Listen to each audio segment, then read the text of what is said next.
July 20, 2023. Good day all. This is a message from Sierra Victor.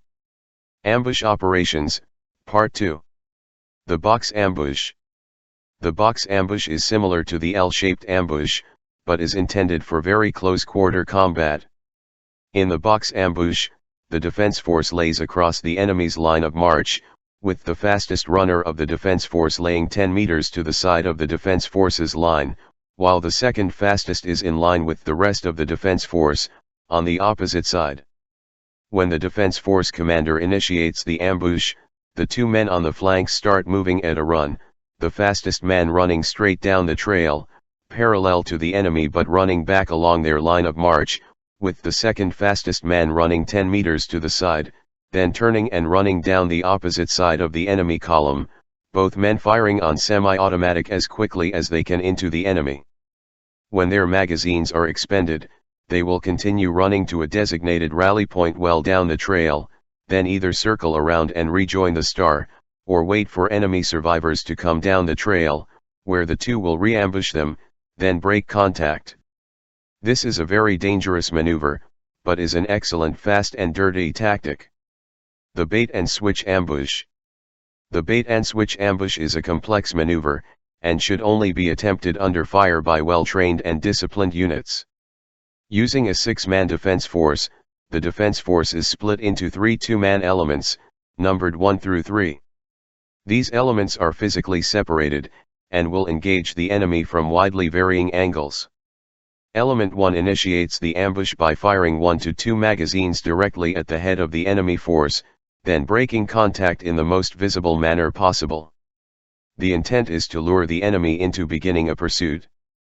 At this point, Element 2 engages the enemy from a 30 to 45 degree angle, firing 1 to 2 magazines into the enemy's flank before withdrawing the way they came. As the enemy reorients onto the new threat, Element 3 engages from the opposite side of the enemy's formation along a similar, but reversed, angle, similarly withdrawing along their line of approach after firing 1 to 2 magazines. All elements will rally at a pre-designated point. The purpose of the bait and switch is twofold. If the defense force is operating alone and unsupported, the bait and switch will delay and confuse an enemy force, forcing them to stop to reorganize and secure their wounded and dead, allowing the defense force to escape. If, however, the defense force is operating with heavy weapons units such as mortars or RPGs, it causes the enemy to stall and bunch up in one place, making a perfect target for heavy weapons fires. The Aussie Peel Move. The Aussie Peel is a contact-breaking drill used when the defense force is surprised and must withdraw under fire. The defense force forms into 2 parallel 3-man columns, separated by no more than 3 meters.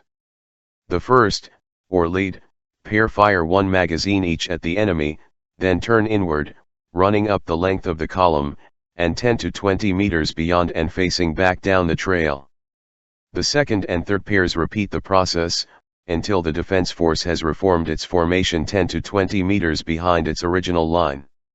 Using this method, if one person is wounded or trips and falls, either their partner or the next pair in line can grab them and push them along under covering fire.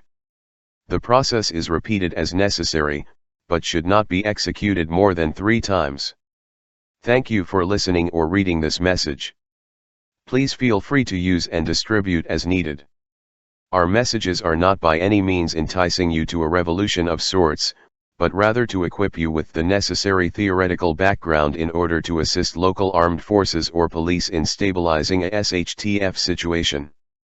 Please contact any admin on any Sierra Victor group for our previous material or search for our channel on YouTube. We wish you well. Sierra Victor.